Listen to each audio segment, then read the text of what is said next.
Hello student, मैं मोहित तोमर आप सभी का पीसम सब्जेक्ट लर्निंग चैनल में स्वागत करता हूं। दोस्तों, आज की इस वीडियो का जो हमारा टॉपिक है वह है कार्य और समय, टाइम एंड वर्क। तो दोस्तों, आज की इस वीडियो में मैं आपको कंपटीशन एग्जाम में पूछे जाने वाले कार्य और समय के जो क्वेश्चन हैं उन्हें हल करना सिखाऊंगा कि आपके जब एग्जाम में कंपटीशन एग्जाम में कार्य और समय के जो क्वेश्चन आएंगे उन क्वेश्चनों को आप किस प्रकार से हल करेंगे। तो आज की इस वीडियो में दोस्तों मैं आपको ये बताने वाला हूँ। इससे पहले दोस्तों मैंने एक और कार्य और समय, टाइम एंड वर्क के ऊपर वीडियो बनाई थी जिसमें मैंने कार्य और समय के जो फर्स्ट टाइप के क्वेश्चन थे वो हल करवाए थे। आज की इस वीडियो में मैं आपको कार्य और समय के, टाइम एंड वर्क के सेकंड टाइप के क्वेश्चन हल करवाने वाला हूँ। तो दोस्तों, वीडियो शुरू करने से पहले आप सभी से रिक्वेस्ट है, यदि आपने अभी तक हमारे YouTube channel Pisum subject learning को सब्सक्राइब नहीं किया है तो दोस्तों सब्सक्राइब कर दीजिए तथा उसके आगे की बेल आइकन भी प्रेस कर दीजिए ताकि दोस्तों जब भी मैं नई वीडियो अपलोड करूं उस वीडियो की नोटिफिकेशन आपको सबसे पहले मिल सके। तो शुरू करते हैं दोस्तों आज की इस वीडियो को।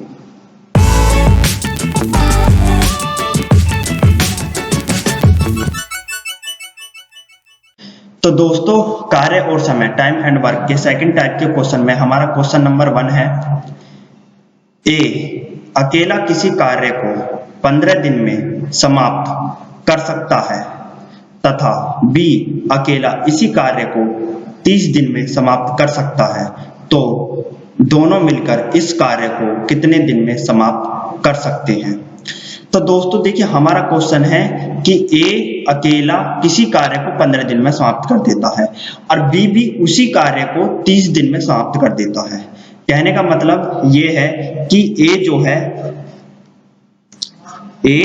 जो है कोई कार्य कर रहा है। अब कौन सा कार्य कर रहा है ये नहीं पता है, कितना कार्य ये भी नहीं पता। अब वो उस कार्य को 15 दिन में कर देता है। कितने दिन में कर देता है दोस्तों? 15 दिन में कर देता है। अब जबकि बी अकेला उसी कार्य को, जो ए कर रहा है ना, उसी कार्य को वो 30 दिन में खत्म कर देता है। कितने दिन में खत्म कर देता है? बी 30 दिन में खत्म कर देता है। तब बी अकेला उस कार्य को कितने दिन में खत्म कर रहा है दोस्तों? 30 दिन में समाप्त कर रहा है। अब दोस्तों हमें ये तो पता नहीं है कि ए कौन सा कार्य कर रहा है और कितना कार्य कर रहा है, ना ही हमें बी का पता चल रहा है कि बी कौन सा कार्य कर रहा है, कितना कार्य कर रहा है। तो हम क्या करेंगे, ए और बी का जो कुल कार्य है वो निकाल लेंगे। हमें ये तो पता है कि ए 15 दिन में उस कार्य को समाप्त कर देता है, ए जो है उस कार्य को 15 दिन में समाप्त कर देता है, जबकि बी जो है उसी कार्य को 30 दिन में समाप्त कर देता है। अब वो कार्य कितना है ये तो हमें पता नहीं है, तो हम क्या करेंगे, ए और बी का जो कार्य है, जो कुल कार्य है उसे निकाल लेंगे। तो कुल कार्य निकालते कैसे हैं दोस्तों? तो दोस्तों हम क्या करेंगे, ए के जो दिनों की संख्या है और बी के जो दिनों की संख्या है उन संख्याओं का एलसीएम ले लेंगे। हम क्या करेंगे दोस्तों, ए के जो दिनों की संख्या है और बी के जो दिनों की संख्या है उन संख्याओं का एलसीएम ले लेंगे। तो ए के दिनों की संख्या कितनी है? 15। बी के दिनों की संख्या कितनी है? 30। अब हम दोस्तों क्या करेंगे, 15 और 30 का एलसीएम ले लेंगे। क्या ले लेंगे? 15 और 30 का एलसीएम ले लेंगे। यदि दोस्तों आपको एलसीएम लेना नहीं आता है तो आप मुझे बता दीजिए, मैं इस पर भी एक वीडियो बना दूंगा। तो दोस्तों देखिए, 5 तिया 15, 5 छंग 30, 3 एकम 3, 3 दूनी 6, 2 एकम 2। तो दोस्तों 5 तिया 15 और 15 दूनी 30। तो दोस्तों 15 और 30 का एलसीएम कितना आएगा? 30 आएगा। कितना आएगा दोस्तों? 30 आएगा। और 30 ये है क्या? ए और बी का कुल कार्य है। 30 क्या है दोस्तों? ए और बी का कुल कार्य है।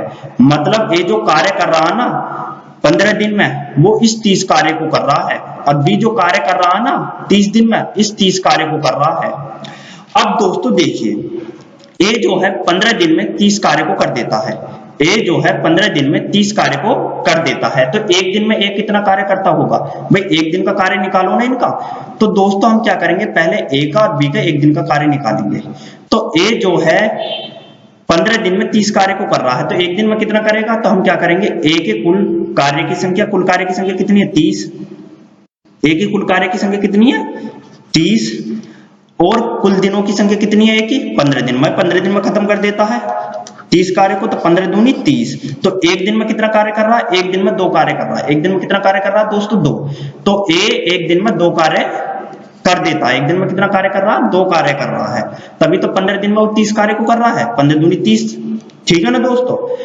अब बी एक दिन में कितना कार्य कर रहा है, अब ये ज्ञात करो। हमें ये तो पता कि 30 उसका कुल कार्य है और उस 30 कुल कार्य को वो 30 दिन में खत्म कर देता हो, तो एक दिन में कितना कार्य करता है जो 30 दिन में खत्म हो गया। तो बी के कुल कार्य की संख्या, कुल कार्य की संख्या कितनी, कुल कार्य की संख्या 30, और बी के कुल दिनों की संख्या कितनी है 30, तो अपॉन में 30, कुल कार्य है अपॉन कुल दिन, 30 एकम 30। तो बी एक दिन में कितना कार्य कर रहा है, एक कार्य कर रहा है। बी एक दिन में कितना कार्य कर रहा है, एक कार्य कर रहा है। ठीक है दोस्तों। अब दोस्तों हमें ए के एक दिन का कार्य पता चल गया, बी के एक दिन का कार्य पता चल गया है। अब आगे प्रश्न क्या कह रहा है, आगे प्रश्न कह रहा है दोस्तों, ए अकेला किसी कार्य को 15 दिन में समाप्त कर सकता है, बी अकेला इसी कार्य को 30 दिन में समाप्त कर सकता है। यहां तक तो हमने क्वेश्चन हल कर दिया। अब आगे क्या कह रहा है, तो दोनों मिलकर इस कार्य को कितने दिन में समाप्त कर सकते हैं। अब ये कह रहा है यदि ए और बी आपस में मिल जाते हैं, एक साथ हो जाते हैं, तो जितना भी काम है, जो कुल कार्य है, वो कितने दिन में समाप्त हो जाएगा। तो दोस्तों पहले तो हमें ये पता होना चाहिए कि ए और बी एक दिन में कितना कार्य कर रहे हैं। ये तो हमें पता भी ए 2 कार्य कर रहा है एक दिन में, और बी जो है एक दिन में एक कार्य कर रहा है। अब यदि ये दोनों आपस में मिल जाते हैं तो एक दिन में कितना कार्य करते हैं, ये भी तो हमें पता होना चाहिए। तो ए बी आपस में मिल चुके हैं। अब ए एक दिन में कितना कार्य कर रहा है, 2 कार्य कर रहा है। बी एक दिन में कितना कार्य कर रहा है, एक कार्य कर रहा है। बी एक दिन में कितना कार्य कर रहा है, एक कार्य कर रहा है। तो दोनों आपस में मिलकर एक दिन में कितना कार्य कर रहे हैं, 3 कार्य कर रहे हैं। 2 और 1 3। तो ए और बी यदि आपस में मिल जाते हैं तो एक दिन में 3 कार्य को खत्म कर देते हैं, मतलब 3 कार्य खत्म हो जाता है। 3 कार्य क्या हो जाता है, खत्म हो जाता है। अब हम ए और बी को इस 30 कार्य को खत्म करना है। कितने कार्य को खत्म करना है, 30 कार्य। कुल कार्य कितना, 30। तो कुल कार्य है ए बी का कुल कार्य कितना है, 30। ए बी का कुल कार्य कितना है, 30, और एक दिन में कितना कर रहे हैं यार बी कार्य, 3। तो अपॉन में लिखेंगे 3, ऊपर कुल कार्य अपॉन एक दिन का कार्य। देखो ए प्लस बी बराबर ए प्लस बी का कुल कार्य अपॉन ए प्लस बी का एक दिन का कार्य। तो ए प्लस बी का जो कुल कार्य है वो कितना है, 30 है, और ए प्लस बी का एक दिन का कार्य कितना है, 3 है। तो अपॉन में 3 लिख लिया। ठीक है, 3 धाम 30। तो दोस्तों ए प्लस बी 30 कार्य को कितने दिन में समाप्त कर देंगे, 10 दिन में समाप्त कर देंगे। कितने दिन में समाप्त कर देंगे, 10 दिन में। कितने दिन में, 10 दिन में। कितने दिन में दोस्तों, 10 दिन में। तो दोस्तों यदि ए प्लस बी आपस में मिल जाते हैं तो इस कार्य को 10 दिन में समाप्त कर देते हैं। कितने दिन में समाप्त कर देते हैं, 10 दिन में। तो हमारा ऑप्शन नंबर कौन सा सही है, बी सही है। तो दोस्तों इस तरीके से इस प्रकार के क्वेश्चनों को आपको हल करना है। आते हैं दोस्तों प्रश्न नंबर 2 पर। अब दोस्तों देखिए प्रश्न नंबर 2 क्या है, प्रश्न नंबर 2 है ए अकेला किसी कार्य को 20 दिन में समाप्त कर सकता है, जबकि बी अकेला इसी कार्य को 30 दिन में समाप्त कर सकता है। तो दोनों मिलकर इस कार्य को कितने दिन में समाप्त कर सकते हैं। तो दोस्तों उसी प्रकार का क्वेश्चन है जैसे क्वेश्चन नंबर 1 था, हम उसी प्रकार से इस क्वेश्चन को हल करेंगे। अब दोस्तों क्वेश्चन क्या कह रहा है, क्वेश्चन कह रहा है ए अकेला किसी कार्य को 20 दिन में समाप्त कर सकता है। तो ए अकेला किसी कार्य को 20 दिन में, अब कौन सा कार्य ये हमें पता नहीं है, पर ए जो है किसी कार्य को 20 दिन में समाप्त कर देता है। अब जबकि बी अकेला इसी कार्य को 30 दिन में समाप्त कर सकता है। अब बी उसी कार्य को जो ए कर रहा है उस कार्य को कितने दिन में समाप्त कर देता है दोस्तों, 30 दिन में समाप्त कर देता। कितने दिन में समाप्त कर देता, 30 दिन में। मतलब ए जो कार्य कर रहा है, कौन सा कार्य कर रहा है ये नहीं पता, कितना कार्य कर रहा है ये भी नहीं पता, उस कार्य को 20 दिन में समाप्त कर देता है। बी उसी कार्य को जो ए कर रहा था उसी कार्य को 30 दिन में समाप्त कर देता है। अब दोस्तों हमें ये तो पता नहीं है कि ए कौन सा कार्य कर रहा है, बी कौन सा कार्य, हमें इनके कुल कार्य की संख्या थोड़ी पता है। तो हम क्या करेंगे, ए और बी के जो कुल कार्य हैं, जो ए और बी कर रहे हैं 20 दिन में और 30 दिन में, उस कुल कार्य की संख्या निकाल लेंगे, भाई कितना कार्य है वो। तो हम दोस्तों ए प्लस बी का कुल कार्य कैसे निकालेंगे,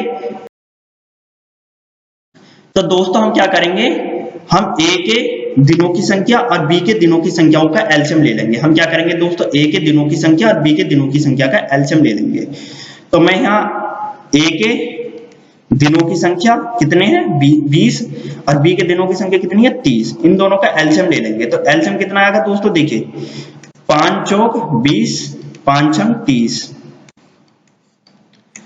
2 दूनी 4, 2 तिया 6, 5 दूनी 10, 10 दूनी 20, 20 तिया 60। तो दोस्तों इन दोनों का एलसीएम आएगा 60। कितना आएगा दोस्तों? 60। तो दोस्तों हम क्या करेंगे, हम a के दिनों की संख्या b की दिनों की संख्याओं का एलसीएम ले लेंगे, और जो एलसीएम आएगा वो a प्लस b का कुल कार्य होगा, वो a प्लस b का क्या होगा? कुल कार्य होगा। तो a और b के दिनों की संख्याओं का जब हमने एलसीएम लिया तो एलसीएम कितना आया? 60 आया। तो 60 क्या है? ये a प्लस b का कुल कार्य है। a प्लस b का क्या है? कुल कार्य है। a प्लस b जो कुल कार्य करेंगे वो कितना कर रहे हैं? 60 कर रहे हैं। a प्लस b जो कुल कार्य कर रहे हैं वो 60 कर रहे हैं। अब a जो है 20 दिन में 60 काम करता है। 20 दिन में कितना काम करता है? 60 काम करता है। तो एक दिन में कितना काम करता होगा भाई? भाई एक दिन की संख्या निकाल लेंगे। भाई एक दिन में कितना कार्य करते हैं? तो a 20 दिन में 60 काम करता है, तो एक दिन में कितना करेगा? भाई 60/20। भाई कुल कार्य a का कुल कार्य 60 है। कितने दिन लग रहे हैं? 20 दिन लग रहे हैं। तो 20 तिया 60। तो एक दिन में कितना कार्य करेगा दोस्तों? a 3 कार्य करेगा। a जो है एक दिन में कितना कार्य करेगा? 3 कार्य करेगा, तभी तो 20 दिन में 60 कार्य करेगा। ठीक है दोस्त, इतनी बात समझ में आई। अब b जो है 30 दिन में 60 काम कर देता है। b जो है 30 दिन में 60 काम कर देता है, तो एक दिन में कितना काम करता होगा? भाई एक दिन का कार्य निकालो b का। तो b जो है 60 कार्य को 30 दिन में खत्म कर देता है। b जो है 60 कार्य को 30 दिन में समाप्त कर देता है, तो एक दिन में कितना कार्य करता होगा? 30 दूनी 60। तो एक दिन में 2 कार्य करता होगा। b जो है एक दिन में 2 कार्य करता होगा। अब दोस्तों हमें a के एक दिन का कार्य पता चल गया, b के एक दिन का कार्य पता चल गया। अब आगे प्रश्न क्या कह रहा है? आगे प्रश्न कह रहा है तो दोनों मिलकर इस कार्य को कितने दिन में समाप्त कर सकते हैं। अब दोस्तों देखिए, यदि a और b आपस में मिल जाते हैं, एक साथ हो जाते हैं, तो ये जो 60 कार्य है, जो ये कुल कार्य हमें दे रहा है, इस कार्य को कितने दिन में समाप्त कर देंगे यदि a और b आपस में मिल जाते हैं। तो a और b एक दिन में कितना कार्य कर रहे हैं ये भी तो हमें पता चलना चाहिए। भाई a एक दिन में 3 कार्य कर रहा है, b एक दिन में 2 कार्य कर रहा है। यदि ये आपस में मिल जाते हैं तो एक दिन में कितना कार्य कर रहे हैं ये भी तो हमें पता होना चाहिए। तो हम दोस्तों क्या करेंगे, हम a प्लस b बराबर करेंगे। भाई दोनों आपस में मिलकर कार्य कर रहे हैं तो इन दोनों को कार्य भी तो जुड़ जाएंगे। भाई a जो है एक दिन में कितना कार्य कर रहा है? 3 कार्य कर रहा है। b एक दिन में कितना कार्य कर रहा है? 2 कार्य कर रहा है। तो 3 2 कितने हो गए? 5। तो a प्लस b एक दिन में कितना कार्य कर रहे हैं दोस्तों? 5 कार्य कर रहे हैं। a प्लस b एक दिन में कितना कार्य कर रहे हैं? 5 कार्य कर रहे हैं। तो 60 कार्य को a प्लस b कितने दिन में खत्म कर देंगे? भाई a प्लस b जो है 60 कार्य को कितने दिन में समाप्त कर देंगे? तो a प्लस b का कुल कार्य, a प्लस b का कुल कार्य कितना है? 60। और a प्लस b का एक दिन का कार्य, a प्लस b का एक दिन का कार्य, तो a प्लस b का एक दिन का कार्य कितना? 5। तो अपन में क्या लिखेंगे? 5। अब क्या करेंगे? 60 को 5 से काट देंगे, तो 12 पंजे 60, तो कितना आएगा? 12। तो a प्लस b यदि आपस में मिल जाते हैं दोस्तों तो 12 दिन में कार्य को समाप्त कर देंगे। कितने दिन में समाप्त कर देंगे? 12 दिन में समाप्त कर देंगे। ठीक है दोस्तों, तो दोस्तों हमारा ऑप्शन नंबर कौन सा सही है? हमारा ऑप्शन नंबर दोस्तों सी सही है। ठीक है दोस्तों, इसी प्रकार दोस्तों हमारा क्वेश्चन नंबर 3 है। इसी प्रकार क्या हमारा दोस्तों क्वेश्चन नंबर 3 है। अब क्वेश्चन नंबर 3 क्या है?